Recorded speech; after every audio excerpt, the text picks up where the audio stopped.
Hi, everybody. Welcome back to Honestly KDP. My name is Laura, and today I wanted to go over the tools that I use to run my KDP business and how I use them. I also use some of these for my Etsy shop and other things, but mainly want to talk about KDP. First, I'm going to talk about free tools, and then I'll just list a couple paid tools that I used as well.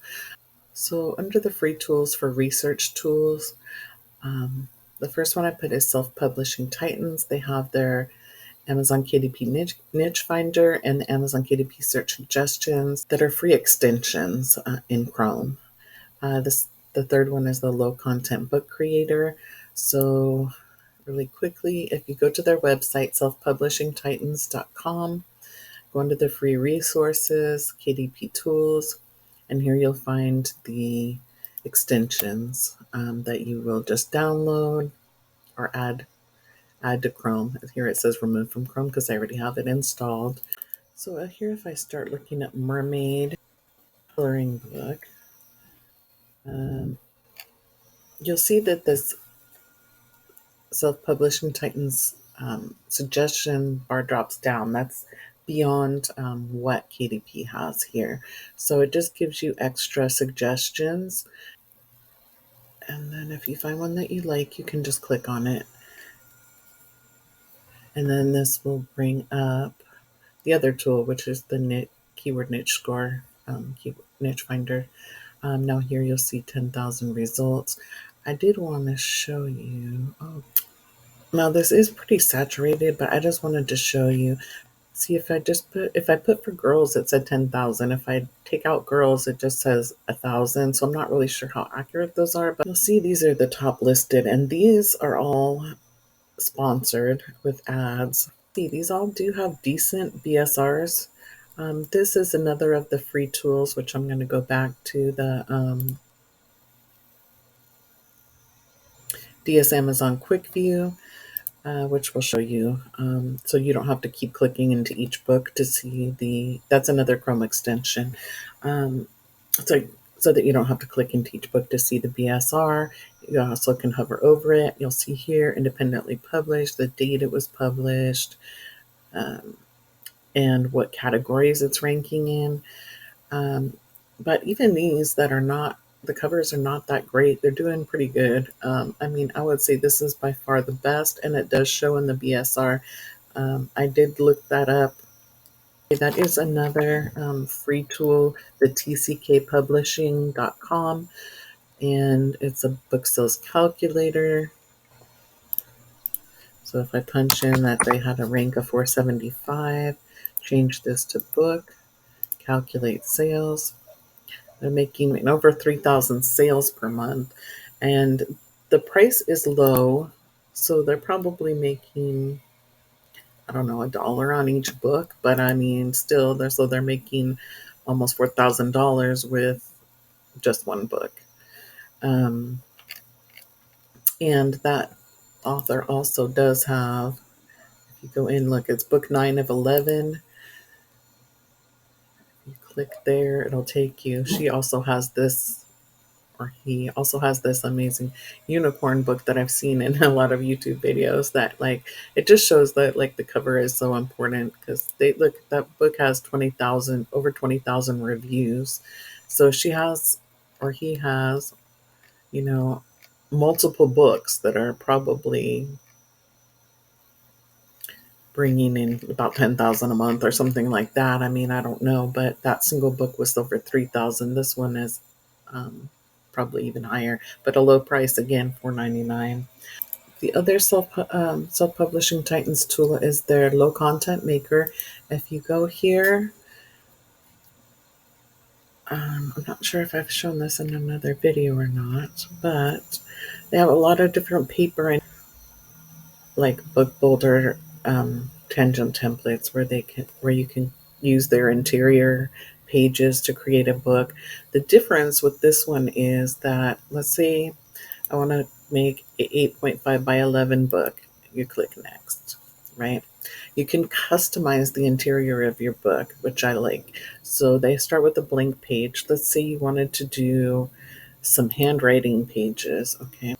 you can alternate handwriting page, blank page, cursive page, comics page, graphing page, and then next, right?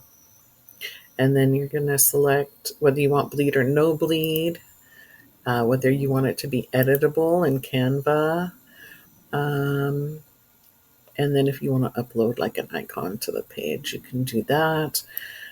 Then you're going to go next and go to download page. If you just wanted to do all handwriting pages, okay, so then you would go here, you have the page you want, and here you would just choose the page count. So if you wanted a book that was 120 pages, you just enter that, and then click next, and then download. You can see here there's 120 pages. So that's just a neat tool if you want to create, some of these books that are not necessarily notebooks, but just little bit different, like French ruled pages or calligraphy pages here. You can see how they look. Cornell page, that's for like studying and taking notes for exams and such. Dot grid notebook. And then the next tool on my list is, we went over already, the DS Amazon Quick View. The next one is the AMZ Run keyword rank. For that, I'm going to look up this type of book because I do have one of these books available. So you can see if you're ranking under certain keywords. Don't know where your book is listed. Now, if it doesn't have any sales, it's probably not going to show up on here. But here under the extensions, if you go to the AMZ Run keyword rank checker, and I'm going to put the BSN of my book and get location. And then if it's not showing on the first, I think it checks like 7 pages or 9 pages, then this is what's going to happen. I will say with that self-publishing Titan search expander, sometimes it just gets in the way. So if I'm not using it, I do turn it off. And then when I want to use it, I turn it back on. Here, if I narrow down my search to another keyword,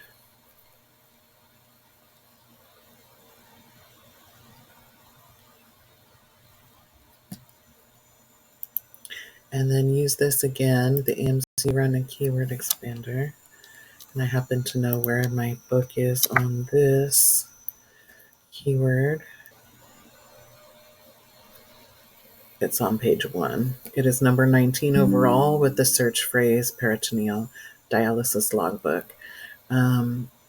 So under that keyword, it is on page 1. Under the general dialysis logbook, it doesn't show up on the first 7 pages or whatever it is that they check. So, and that's a book. I do get, a couple sales here and there. It's a very simple, I don't mind showing you that one here, but it's toward the bottom of the page. It's just this, like, very simple white writing on black. You can see the BSR is not great, but I make a sale here and there, So there are medical logbooks, that you wouldn't think of doing. I, have personal experience with this. So if you have personal experience with certain things, then it will be easier for you to create, because my mom had kidney disease and had to keep track of all her bag changes. She'd had the peritoneal, the at-home dialysis, where she basically had a bag inside of her that she had to keep swapping out the fluids for her kidney disease. And so I did have the experience of seeing, like the forms and everything that she had to track and keep track of. And there was always just loose sheets all over the place. There wasn't any like book like that where it was available. So I just created the book with those, tracking sheets in it, so that people didn't have to just keep printing up pages and have loose pages all over the place. So, if you have experience with certain illness or disease or something within your family, and you know of certain things that need to be tracked, that is a very good idea for you to create a book surrounding that. And you can always just check on Amazon and see if there's demand for that. Even if, like mine, even if you only sell, one copy, two copies a month. I mean, everything adds up really in the end. Once you've been publishing for 2 years, you have things that sell regularly and things that sell once in a while, and it all just adds to your monthly income. So the next one is just the Amazon search bar. Like, as you see, I mean, it's obvious, but here, if I was going to look up, let's say I wanted to create just a dialysis logbook, um, and I looked it up, then that keyword would have come up and I could have checked the competition and the results here. So there's only 20 results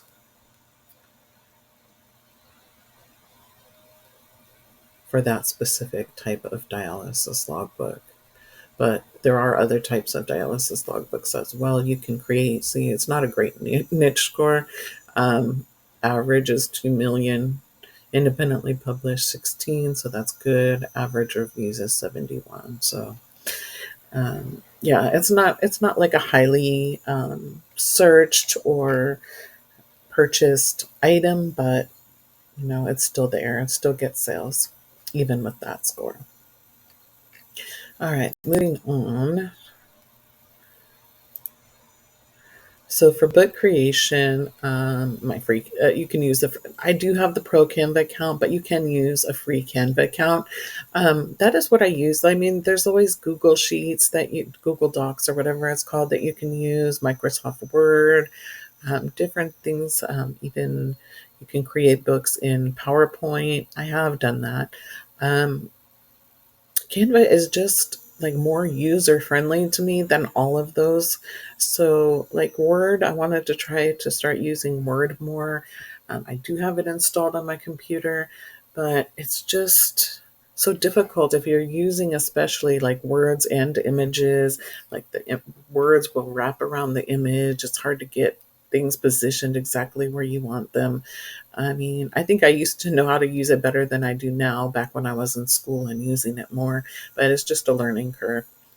Um, and then I love PDF. That's if you need, I don't need it that much anymore just because Canva now allows you to create. I think I saw a video that they actually just upped it again. It was like 200 pages that you could have, and then I think it was 250. And now somebody on their YouTube channel has said that they now allow up to 300 pages. So I don't really need to merge documents anymore, but if you do, I love PDF.com. Will allow you to merge your PDF, split your PDF. If you like forgot to add a page or two in the middle, you can split it, add the page, then merge the pages again in the correct order you want it, and then combine it. You can compress it, do PDF to Word, PDF to PowerPoint, PDF to Excel, and vice versa. PowerPoint to PDF, Excel to PDF. I don't know why you would need those. I know with PowerPoint, you can export as a PDF directly from the app, or website. Um, and then you can add page numbers as well, and then choose the positions and dimensions and typography. So this is a useful tool and it's free. The other one is the sister of I Love PDF, which is I Love IMG image. So this is I use to for compress usually just for compressing images. You can also resize, crop, convert to JPG, or convert from JPG into a PNG or a GIF, GIF, however you pronounce that. And then it has photo editor and meme generator. So yeah, there's quite a bit you can do in here. Like I said, usually I just use the compress, and that is sometimes, I don't know if any of you have experienced this on Creative Fabrica. You download an image, but if it's like a composition image where there's like a bouquet of flowers, for example, and the file size might be too large to upload it to Canva. They'll only allow up to like 25 megabytes or something. So in that case, if I really like the image, I'll just go over here and compress it. You just hit compress image, select the image, and then it'll compress it and download. So that's a useful tool. And then For images, I use Pixabay, Unsplash, and Pexels. Typically, if I do use, I don't use like real picture, pictures like that too often. But when I do, those are the sites that I like to use. Again, I do have a video about how to use those, public domain pictures properly. Make sure you check for copyright and all that. And then,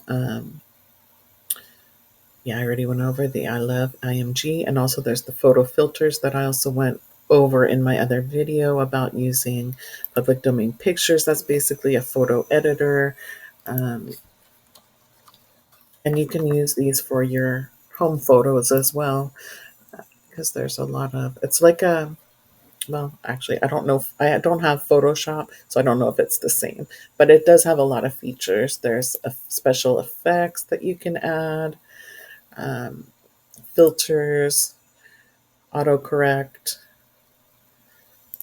and then you can do like what I usually use typically is like blur sharpen. Just digitally enhances the picture, makes it sharper. You can also resize, crop, flip it, adjust the exposure and the colors and stuff. So that's a really neat tool. So for copyright, I usually like for the words and phrases, it's the USPTO trademark. That's for trademark search. So you just go search trademarks here and then search our trademark database, basic word search. I usually select live because I just want to narrow down and I don't care about, trademarks that are dead. So then you'll just add your words like, stay calm. I know that. Excuse me. And then, like the results, you'll just check. So this one, I look through them quickly, but well, I usually only check the ones that match exactly what I put in. And then it says live, so I'll click on it, and it'll show you cosmetic products and lip balm. Um, so that's all you need to watch out for. Like for creating books, it's it's not trademarked for that for books. So Tinai is and Google reverse image search. Those are included also in my other video about using public domain pictures properly.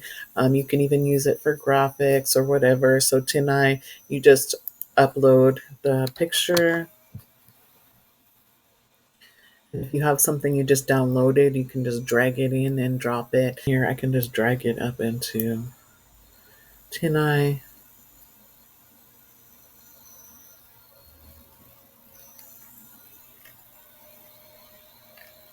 And see, Pixabay is not even listed here.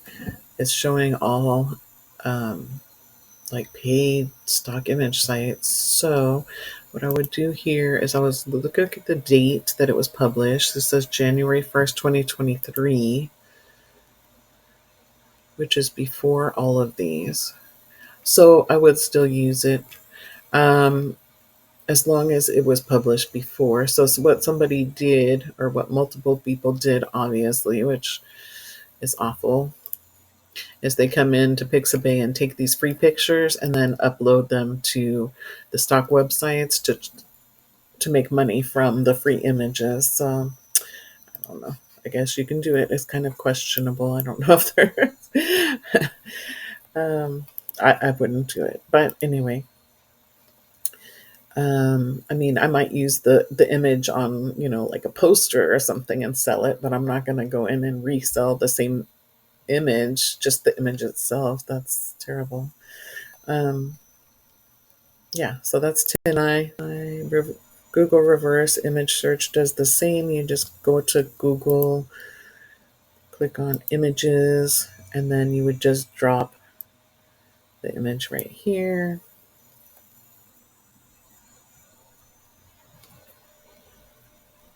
And it's going to bring up all the uses. Now it's going to bring up similar pictures as well, so you only care about the exact same image. And if you don't see it, then you can always just click find image source, and it's going to go here. And here we go. The first one listed is Pixabay, Pixabay, Pixabay. So yeah, you're good. And then for the paid tools, so Canva Pro, which I do, have, um, and I use it for like images, graphics, and book creation. I mean, you can use the free account. The pro account basically allows you to just do a few extra things. Um, so resize is one thing that I really love. So let's say you make a 6x9 book, and then you suddenly realize, wow, I wanted to add bleed. You just go in here to resize, add the extra, um, fractional inches or whatever, and then hit resize, and or even copy and resize. Then you'll have your original document and the resized document. And yeah, so that's a good one. And then it also allows you to um, have a brand, which you can. So if you go under brand, you can. They have a bunch of like color palettes. You can go through and choose different color palettes to show up on your um, page when you go in here. So if I went under, let's say I wanted to change this background, I would open this, and it would have all my color palettes here. And then it also allows you to have up to 200 fonts. So these are all uploaded fonts that I've had from Creative Fabrica, um, in addition to the fonts that they already provide on Canva. So a lot of different, Creative Fabrica does have a lot of different really good fonts. They have um, really pretty like script fonts. They have fonts that are good for coloring books or like things that you want big and bold, um, like 3D fonts, Gothic fonts that make your book look unique, because they're not going to be like everybody else. They have probably, let's see how many they have. If I go to fonts here, oh wow! So they have over 121,000 fonts, and some of them are real like unique and fancy. Um, I don't think I would use this one. I'm not real sure. Some of these, you don't want to. I mean, that's obviously the font that looks very similar to Super Mario, and they've made it look look the same. I would question using that, but yeah, but they're very good. Oh yeah, and I got an email today from Self Publishing Titans as well, that I guess their Chrome extensions only worked in some marketplaces, but they now work in every single Amazon marketplace. And there are even new marketplaces that I didn't realize. Um, there's now marketplaces in India, Saudi Arabia, Japan. Well, that one I knew. Singapore. So yeah, so those Chrome extensions for Self Publishing Titans are available everywhere now. I did another video, um, just reviewing like tangent templates and the uh, features, but you can use, the book templates, the papers, like they also have like the graph paper, um, handwriting paper, and stuff like that. For book formatting, they have um, templates that you can download for the book formatting, just like KDP. But KDP, the one they're free, so either one. Categories, they have where you can try to search categories to find the best category for your book. And their best feature, in my opinion, is the listing helper. So what you would do is start a new listing helper. What you're going to do is you would just add, so if you have a lot of books that are very similar, like let's say you have a line of coloring books and they're all under the same pen name, um, then you would just go here, you would add the title. Like you can be very generic here, you can just say coloring book, and then put a subtitle if you want. Add a description. So come up with a really good description.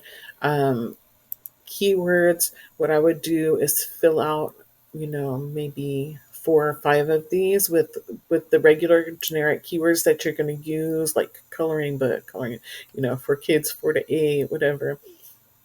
And then over here, leave one or a couple boxes empty, because that's where you put like this niche specific keywords or phrases in. So if it a mermaid coloring book or whatever, you find the best keywords for that and enter that here.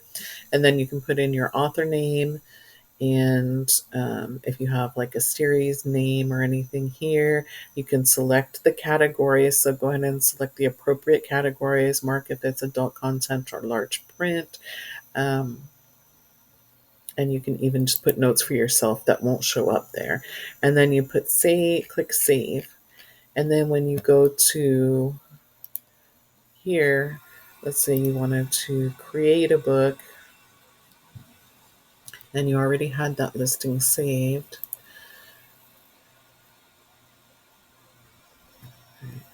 You would just go up here. So you have the page open, you go up here. I'm just going to see list helper. And then it'll give you what you already have. So let's say I put in I Spy book here. Okay. And it's going to automatically fill it out.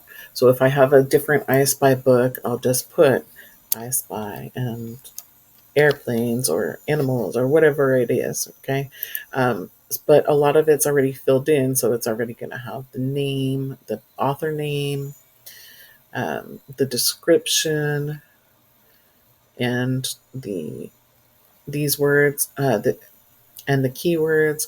And then you can just adjust the keywords as you need for your new book. And then make sure the correct categories are still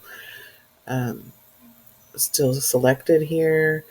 And then you can just save and continue. It saves a lot of time. As you know, uploading sometimes takes a long time when you have to fill in all this stuff. Create a Fabrica, of course, graphics, fonts, interiors, and inspiration. Sometimes what I'll do if I don't know what to create is I'll just go see what's new. Like, what is there that I haven't already created, or what gives me ideas of something to create. Usually it can be some of the newest items that are on the front page. Sometimes it's not. If you go to view all, look at that, over 6 million. And then here, instead of, this is sort by popularity. So yeah, I can see why some of these cute ones are in the front. But if I sort by latest,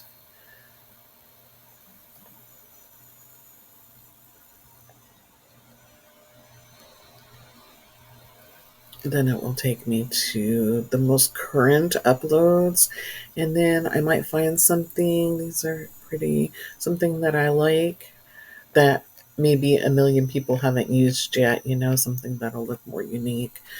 They do also have, because they have the Spark, and so right now also the images that other people create or that you create are all going to be like basically public use. It's for commercial use only, but if once you publish it, so that you can download it, everybody else can also download it. But you can search through their things here. They have a lot of like really good artwork. Just don't forget that it's commercial use only, so you need to figure out, how to make it different or what to do with it if you're going to use it. And of course, I'm not sure about copyright or trademark on Einstein. I would think that Maryland is not okay to use, most likely. I also saw pictures of Trump in here. So just be careful how you use it, I guess is what I will say. It's a cute bunny. All right, and so let me see. That was Creative Fabrica. Publisher Rocket, I use for keywords, categories, research my competition, and search volume. I have also done another video just related to Publisher Rocket. Those are under my, I believe it's under tools, my tools playlist. Um, so you can watch those. You're able to check. So if you look up keywords, it'll give you how much competition there is, and then it'll give you um, basically, it gives you like either a green light, yellow light, red light for both search volume and competition. So it gives you the search volume. Um, if both are green, then it's a great book to do. If some are, if the light's green and one's yellow, I probably might still do it depending on what it is, especially if you have already like an established name or an established brand. It's easier if the competition's a little bit higher, as long as there's search volume for the keyword. And you can also go through your competition. So if you type in, if I wanted to make an astronaut journal or something, I could type that in and it'll show me all the books within that keyword. Um, and I can go in and see like what categories they're using and basic information about, the book, go more in depth. So those are my tools that I mainly use.